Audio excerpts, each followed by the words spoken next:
Last time on Learn Chinese Now, we saw how the Han Dynasty's horsemen overwhelmed the rugged fighters of the nomadic Xiongnu today. In part 4 of the 5 more epic battles of Chinese history, we're fast forwarding 1,000+ years to the Ming Dynasty, where in 1619 there was another battle involving horses and overwhelming odds. But this time, it was bringing horses to a gunfight. The Battle of Sarhu. Sarhu, Jurchens. Fights on. For some background, at this point, the Ming Dynasty had been in power for 250 years and had control over a collective of nomadic peoples from northeastern China called the Jurchen, or in Chinese, Nurhaci. Yes, those characters are literally female truth, but that's just a transliteration of their native name. Anyway, at first, they were actually a bunch of separate tribes, but this guy called Nurhaci got in a fight with a rival tribe and took them over. And then he took some more tribes over, and more and more and more, until he had all of them under his control and decided he had enough of Ming Dynasty subjugation. He issued a statement called the 7 Grievances about all of the problems he had with the Ming Dynasty, and with his fellow tribesmen, declared war in 1618. Now, wait a minute, you might say. If you watched our video up there about China's craziest weapons, you might remember that the Ming had guns and bombs and rockets and all kinds of stuff.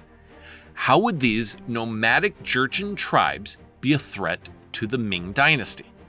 Put simply, the Ming got complacent. With all that tech, the dynasty had grown into a military superpower. But big tech can't help with big dumb. Their power also made them comfortable, smug, and prone to mismanagement. And Nurhaci used that weakness to strike a surprising victory immediately after his declaration of war. In response to that declaration of war, the Ming launched a massive assault on the Jurchen capital from all 4 directions in 1619, with over 100,000 troops against the Jurchens' 60,000.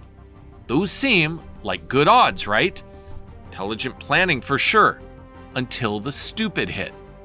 The Western Division, made up of 30,000 men, ran into heavy snow and arrived at a river on the western side of the capital later than planned.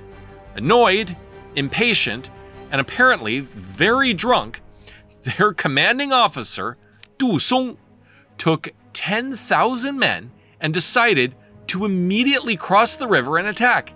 And he didn't even bother wearing any armor while doing it. You see, because Nurhaci wasn't an idiot, he actually had a plan.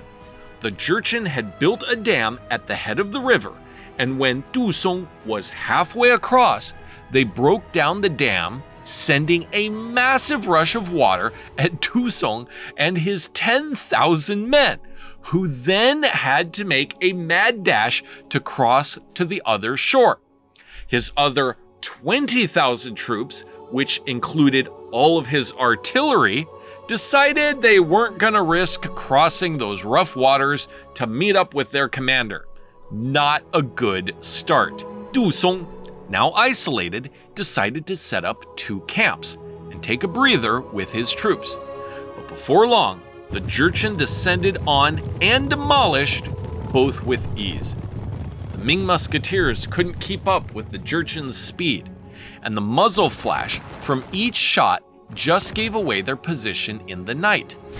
The first camp to fall was at Sarhu Pass, which became the name of this battle.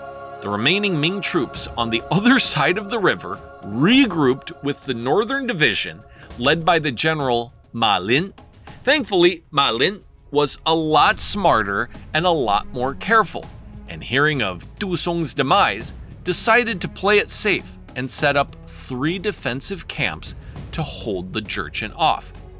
Except, Nurhaci had a plan for that too.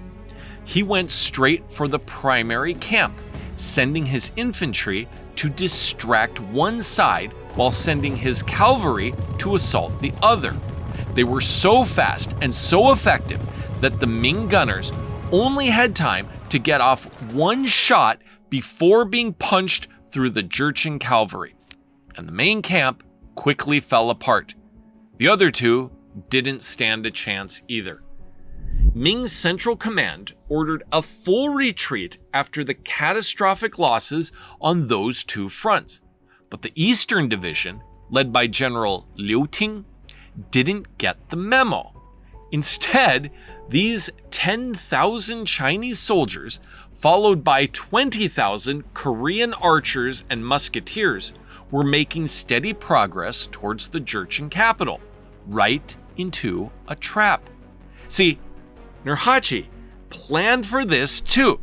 He had his men on the eastern front fake a message for Liu Ting that Du Song, the guy who got defeated at the river out west, was getting close to the capital and he ought to speed up. Anxious for glory, Liu Ting fell for the fake news and pushed forward, right into a long and narrow valley. With impeccable timing, Nurhaci was already back from whooping the Ming's northern division and was refreshed and ready for phase 3, shooting fish in a barrel. His forces ambushed Liu Ting in the valley, and while the leading Chinese troops were able to fend off the first Jurchen assault, they were annihilated by the second. The Korean forces tried to fire back at the Jurchen ambushers, but strong winds blew their arrows askew and their musket smoke back into their faces, and they ultimately surrendered after a long fight. This left the Southern Division, led by General Li Rubai, which was slowly navigating mountain passes. Nurhaci knew they would take a while, so he went for the Eastern Division first. But did he also plan to make it back to destroy Li Rubai too? The world would never know, because Li Rubai did receive the orders to retreat, and for better or for worse, followed those orders. Why do I say that? Well, first of all, we'll never know if Nurhaci would have made it down south in time to defend against him. And second of all, even though Li Rubai got his troops home, he was immediately made a scapegoat and was accused of being in cahoots with the Jurchen. Otherwise, Nurhaci would have attacked him earlier. He decided to take his own life instead of facing a BS court-martial, which would probably get him killed anyway. The Ming ended up having lost 40,000 men versus the Jurchens' 2,000. And this started a gradual domino effect, which would lead to the dynasty's downfall at the hand of Jurchen forces, who would then become the Ming Dynasty. Turns out tech isn't always the answer. Until it is. Because our final battle of this 5-part series is gonna hit a lot closer to home, and we'll see all too clearly how war has most definitely changed over the years. Stay tuned for the Battle of Shanghai. Yeah, that Shanghai. Remember to subscribe and hit that bell icon to know when it lands, or join our channel membership to get first dibs on the powerful finale. Until then, 再见! If you enjoy the deeper meaning behind Chinese culture, folklore, legends, and strange true stories, then come explore more with me on Jared Tells Tales, where mystery, meaning, and the otherworldly still live on. Click the link to watch your first tale.